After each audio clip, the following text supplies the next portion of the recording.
तो hello friends, क्या हाल चाल। लाइक और सब्सक्राइब कर दो। आज मैं स्टार्ट कर रहा हूँ एक मांगा, और ये अभी तक मेरा पहला मांगा होने वाला है जो कि मैं एक्सप्लेन करने वाला हूँ, समझ रहे हो। बाकी मैं इसको क्यों एक्सप्लेन कर रहा हूँ तो ये समझ लो कि इसको पढ़ने के बाद में मेरी जली है तो तुम्हारी क्यों ना जले तो तुम्हारी जलाने के लिए कर रहा हूँ, समझ रहा। तो वेल स्टार्ट करते हैं। तो इस मांगा की स्टार्टिंग में दिखाया जाता है एक मियूकी नाम की लड़की एजी को मैसेज करती है, मुझे माफ़ करना, कुछ आ गया है मेरी क्लब एक्टिविटीज़ के लिए तो फिर मैं आज आ नहीं सकती हूँ। इसको सुनकर के लड़का भी रिप्लाई देता है, कोई बात नहीं, चिंता की कोई ज़रूरत नहीं है, गुड लक तुम्हारी क्लब एक्टिविटीज़ के लिए। इसका नाम बताया जाता है आओनो ईजी। वो अपने मन में सोचता है ये हम लोग की पहली स्पेशल डेट होने वाली थी क्योंकि आज मेरा बर्थडे था। मेरी चाइल्डहुड फ्रेंड अमादे मियूकी वो मेरी गर्लफ्रेंड बन गई जबकि मैंने लास्ट क्रिसमस पर उसको कन्फेस किया, और वो एक आइडियल के तरीके है जिसको कि मैं बहुत ज़्यादा एडमायर करता हूँ। अगर हम लोग चाइल्डहुड फ्रेंड ना होते तो शायद से मैं कभी उससे बात तक नहीं कर पाता। ये लगभग आधा साल हो चुका है लेकिन मैं कुछ ज़्यादा ही हेजिटेट करता था, इस वजह से हम लोगों ने अभी तक किस नहीं करी। मैंने कभी भी ये इमेजिन नहीं किया था कि हम लोगों की कपल के तरीके पहली डेट को वो ऐसे बर्बाद कर देगी, लेकिन फिर भी। और दिखाया जाता है वो जाता है कहीं पर और देखते हुए बोलता है कि शायद से यही वो मूवी थिएटर था जिसके के साथ में मैं मियूकी के आज आने वाला था, और सोचने लगता है मियूकी उसके बगल में बैठी हो और वो उसका हाथ पकड़ने की कोशिश कर रहा हो और बहुत ज़्यादा शर्माने लगता है। फिर आगे बढ़ता है और आसपास देखता है वहाँ पर कपल एक दूसरे को किस कर रहे होते हैं, और वो बोलता है कि रुको, ये तो लव होटल डिस्ट्रिक्ट एरिया है, और तभी शर्मा जाता है। फिर अपने और मियूकी को इमेजिन करने लगता है, गंदी गंदी बात। फिर उसके बाद में वहाँ से चलते हुए बोलता है कि मैं इडियट हूँ, मुझे यहाँ से निकलना चाहिए। लेकिन तभी वो एक आवाज़ सुनता है, ओ नहीं सेनपाई रुक जाओ। दिखाया जाता है वो मियूकी होती है जो कि किसी और लड़के के साथ होती है। इसको देख करके एजी बोलता है मियूकी। मियूकी घबरा जाती है और बोलती है एजी, और वो दोनों लोग एक साथ बोलते हैं आखिर तुम यहाँ पर क्या कर रही हो। और एजी तुरंत आगे बढ़ करके मियूकी का हाथ तेज से पकड़ लेता है जिससे कि मियूकी बोलती है दर्द हो रहा है। इस पे एजी दूर हटते उसको सॉरी बोलता है, लेकिन तब तक एक तेज से मुक्का आता है और वो साथ में जो लड़का होता है एजी के एक तेज से मुक्का लगाता है जिससे कि एजी दूर गिरता है जा करके। और वो बंदा बोलता है कि आखिर तुम्हें क्या लगता है कि तुम मेरी औरत के साथ में क्या कर रहे हो। इसको सुन करके एजी बोलता है कि तुम क्या कह रहे हो, यहाँ पर उसने मेरे साथ में चीट किया है। इस पे वो बंदा बोलता है कि हाँ, क्या तुम एक स्टॉकर हो। हे मियूकी, कुछ तो कहो इससे, जैसे कि तुम इस वजह से उसको डेट कर रही थी क्योंकि तुम उसके चाइल्डहुड फ्रेंड थे, और ये कितना ज़्यादा बोरिंग है, और जब भी वो तुम्हारे हाथ पकड़ने की कोशिश करता है तुम्हें कितनी ज़्यादा घिन आती है। इसको सुनकर के एजी को बहुत ज़्यादा बुरा लगता है, लेकिन तभी वो बंदा एक और बात बोलता है, तुम हमेशा ही ये चीज़ें कहा करती हो ना जब हम लोग बेड में होते हैं, है ना। इसको सुन करके एजी को बहुत ज़्यादा बुरा लगता है। वो अपने मन में बोलता है कि रुको, अभी अभी उसने क्या कहा। और वो बंदा बोलता है कि क्या हो गया मियूकी, क्या तुम सच में उसको इतना ज़्यादा पसंद करती हो। मुझे कोई भी दिक्कत नहीं है, मैं चीज़ों को यहीं पर ख़त्म कर सकता हूँ, या तो मुझसे ब्रेकअप करो या फिर उससे। इसको सुन करके वो बोलती है, नहीं नहीं, मुझे ऐसे मत फेंको, नहीं, अगर तुम मुझे ऐसे छोड़ दोगे तो फिर मैं जी नहीं पाऊँगी। वहीं पर एजी चीज़ों को देख रहा होता है, और वहीं वो बंदा मियूकी के सर पे हाथ रखता है और एजी की तरफ ऐसे देखता है जैसे कि उसको नीचा दिखाने की कोशिश कर रहा हो, और बोलता है जब तक तुम्हें समझ में आता है ये काफ़ी है, अब अच्छे तरीके से बताओ आखिर ये इंसान कौन है। इसको सुनकर के मियूकी बोलती है, एजी वो मेरा चाइल्डहुड फ्रेंड है और बहुत ज़्यादा चिपकू है, एक स्टॉकर के तरीके, एक हॉरिबल अब्यूजिव गाली देने वाला बॉयफ्रेंड। इसको सुन करके एजी बहुत ज़्यादा चौंक जाता है और बोलता है मियूकी। वहीं पर वो बंदा बोलता है कि अब उसको अच्छे तरीके से बताओ, इस स्टॉकर को अच्छे तरीके से बताओ। और मियूकी बोलती है, मुझे माफ़ करना एजी, लेकिन अब मैं तुम्हारे साथ नहीं रह सकती हूँ, आपसे कभी भी स्कूल में मुझसे बात मत करना।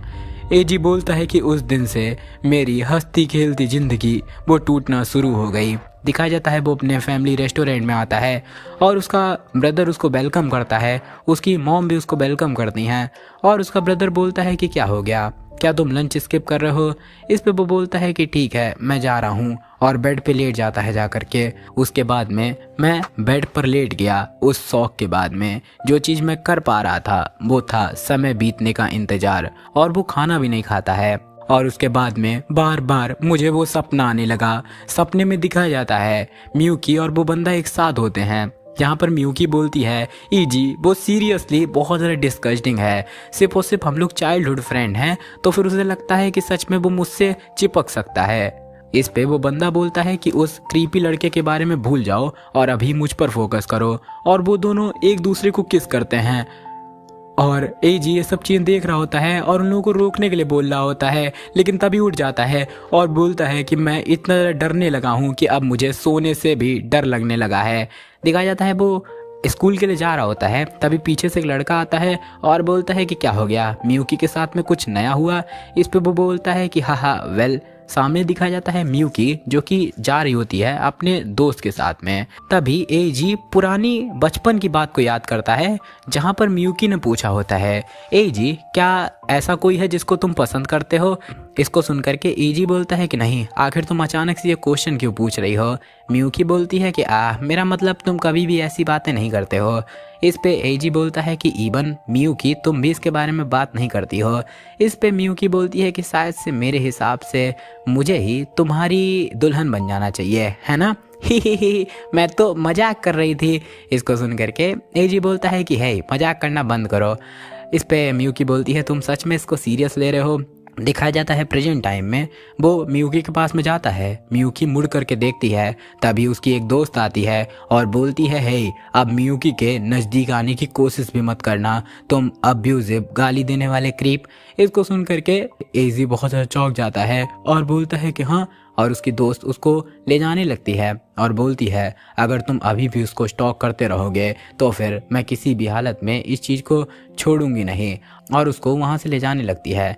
दिखाया जाता है जब वो सो रहा होता है तभी उसको मैसेज आता है एक अननोन अकाउंट से, उसको गाली का मैसेज आता है और ऐसे कई सारे बुरे बुरे मैसेज आ रहे होते हैं जिनमें गालियां भरी होती हैं। इसको देख करके वो बोलता है कि आखिर ये क्या बकवास है, मैंने तो कुछ भी किया भी नहीं है, और अपने फ़ोन को दूर फेंक देता है। दिखाया जाता है अगले दिन जब वो स्कूल में जा रहा होता है और अपने मन में बोलता है कि मैं बस नॉर्मल ही एक्ट करूँगा, लेकिन जब अंदर जाता है लोग नॉर्मल बातें कर रहे होते हैं, लेकिन जैसे वो अपनी डेस्क पर बैठता है जा करके लोग बातें करने लगते हैं कि हे अब्यूजिव फ्रीक, बेकार, दफ़ा हो जाओ, seriously disgusting, piece of shit, so annoying, ऐसे कई सारी बातें करने लगते हैं।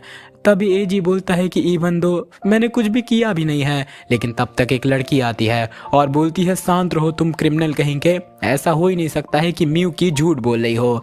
इवन कोंदो सेनपाई जो कि सॉर्सर क्लब से हैं उन्होंने भी कहा कि उन्होंने भी ये देखा था, दो स्कूल के सेलिब्रिटी और एक तुम्हारे जैसा क्रिमिनल, आखिर हम लोग किस पर ही भरोसा करेंगे?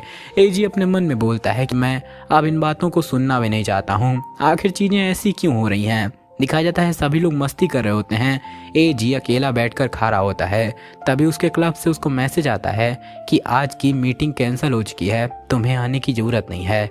लेकिन फिर भी वो अपने क्लब की तरफ जाता है और अपने मन में बोलता है शायद से प्रेसिडेंट यहाँ पर होंगे, भले ही मीटिंग कैंसिल हो चुकी है।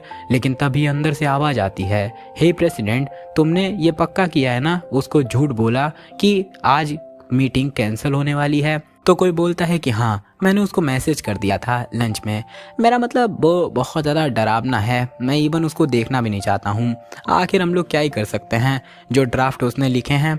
इस पे दूसरा कोई बोलता है कि एक्चुअली मैंने उनको पहले ही फेंक दिया है, इवन उसके पास में बिल्कुल भी टैलेंट भी नहीं है, लेकिन फिर भी वो बहुत ज़्यादा हार्ड ट्राई किया करता था, वो सच में एक नंबर का पैथेटिक था। दिखाया जाता है एजी वो अपने ड्राफ्ट को वहीं पर छोड़ करके भाग जाता है और अपने मन में बोलता है सीरियसली मेरी तरफ में कोई भी नहीं है, रुको, शायद से 22 होम रूम टीचर आया से वो शायद से मेरे साथ में होंगी। और जाता है बातें सुनता है जहाँ पर मियूकी की फ्रेंड बोलती है सैन से, मेरे हिसाब से मियूकी ने बहुत सारी चीज़ें झेली हैं, और वो टीचर भी बोलती है, हाँ शायद से ये इस वजह से हुआ होगा क्योंकि तुम कुछ ज़्यादा ही दयालु हो, है ना।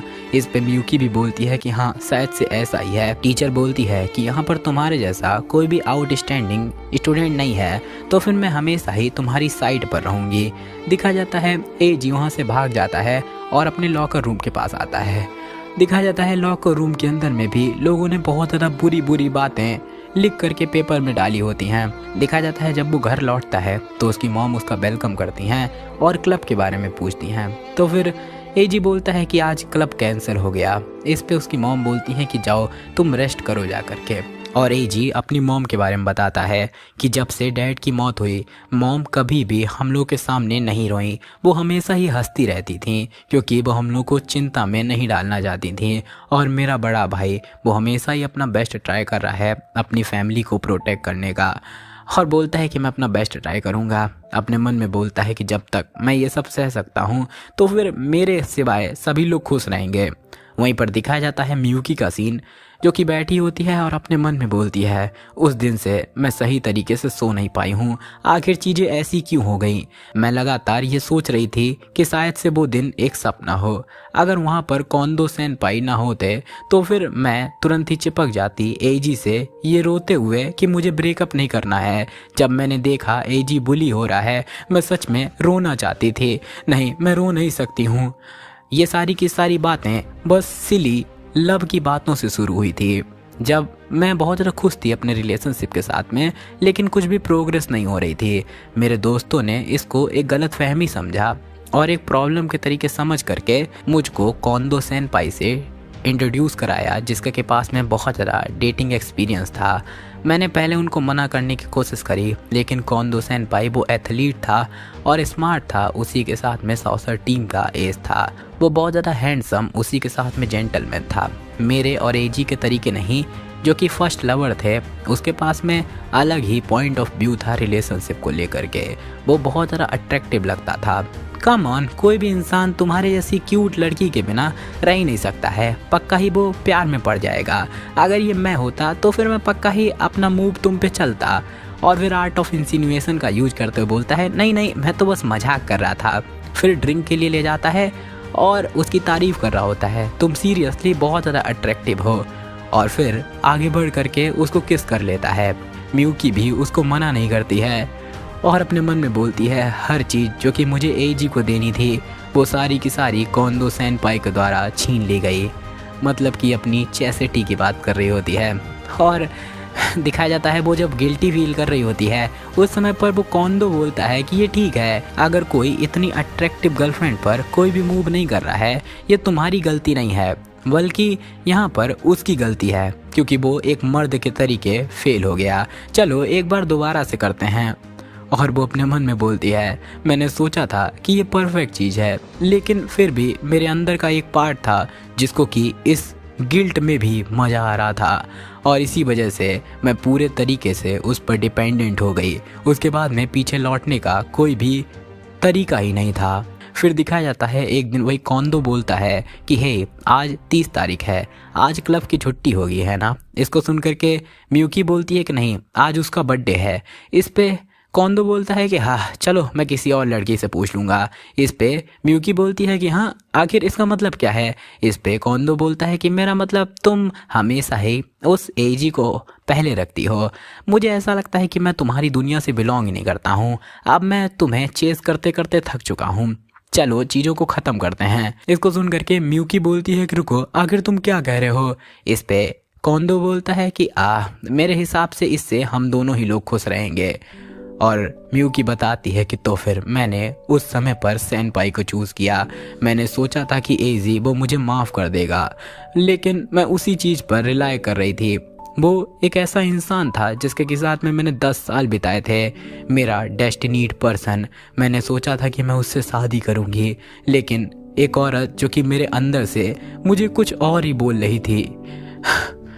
मुझे ये सब कहना पड़ेगा कि मैंने उस दिन झूठ बोला और मैंने ही उसको चीट किया था लेकिन मैं बहुत ज़्यादा डरी हुई थी कि मैं सारी चीज़ें खो ना दूँ। दिखाया जाता है स्कूल का सीन जहाँ पर एजी के साथ में अभी भी बहुत सारी बुरी चीज़ें हो रही होती हैं। दिखाया जाता है बोर्ड पर लिखा होता है कि ये बहुत ज़्यादा बेकार बंदा है और ये इसकी फैमिली का रेस्टोरेंट है, वहाँ पर जाने की कोई भी ज़रूरत नहीं है। इसको देख करके इजी को बहुत ज़्यादा बुरा लगता है। वो बोलता है मेरी वजह से मेरी फैमिली, मेरे डैड की शॉप, नहीं नहीं क्यों क्यों नहीं। दिखा जाता है तभी वो कोंदो दिखाई देता है। वो बोलता है कि आखिर कैसा लग रहा है एक क्रिमिनल बन करके।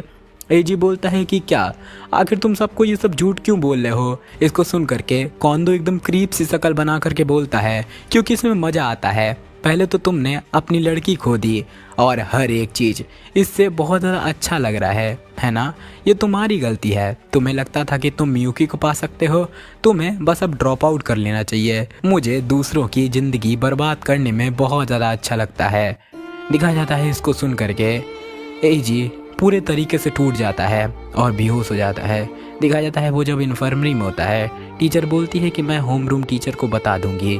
फिर एजी उठता है और अपने मन में बोलता है कि शायद से अब कोई भी मेरी मदद नहीं करने वाला है। इवन टीचर वो सोचती है कि मियुकी ही ठीक है, मैं किसी भी हालत में अपने पेरेंट्स इसके बारे में बात नहीं कर सकता हूँ। और जब मियुकी ने मुझे धोखा दे दिया है, मेरी बेस्ट फ्रेंड और मेरी गर्लफ्रेंड, अब सब कुछ ख़त्म हो चुका है। अभी 1.5 साल और बचा हुआ है ग्रेजुएशन का, आखिर मैं कैसे ही सर्वाइव करने वाला हूँ। और तभी उसको क्लब की तरफ से मैसेज आता है कि एक्चुअली जो तुमने अमादा मियुकी के साथ में किया है, इसी वजह से जो दूसरे क्लब मेंबर हैं तुमसे डरे हुए हैं। मुझे माफ़ करना, लेकिन अब से तुम्हें क्लब में आना छोड़ना पड़ेगा। इसको सुन करके इजी रोने लगता है और बोलता है कि नहीं, ये सच नहीं है, नहीं मैंने कुछ भी नहीं किया था। और वहीं पर फ़ोन रख करके रोना शुरू कर देता है। फिर खुद ही उठ करके वहाँ से बाहर निकल आता है और जा करके जीने पर बैठ जाता है। बोलता है कि अब से मुझे धीमे धीमे किसी न किसी तरीके से ये सब आदत पड़ी जाएगी, जब तक कि मेरा दिल इतना कठोर ना हो जाए कि लोगों की ये सब बातों को सह सके। मुझे बस सहना ही तो है, मर जाओ मर जाओ। क्रीप ऐसी आवाज़ें उनके कानों में सुनाई दे रही होती हैं। वो बोलता है कि और शायद से मुझे छत से जा करके अब कूद जाना चाहिए, क्या ये ज़्यादा आसान नहीं रहेगा। और गेट खोल करके सच में छत पर आ जाता है कूदने के लिए। लेकिन तब तक सामने उसे एक लड़की दिखाई देती है, एक लड़की जो कि बहुत खूबसूरत होती है। और उसी के साथ में मेरे ये सब निराशा, जिससे कि भागने की कोई भी जगह ही नहीं थी, जब मैं उस लड़की से मिला जो कि मेरा भाग्य बदल सकती थी। तो एंड करते बिना किसी बकवास के, till then tata, take care, bye bye.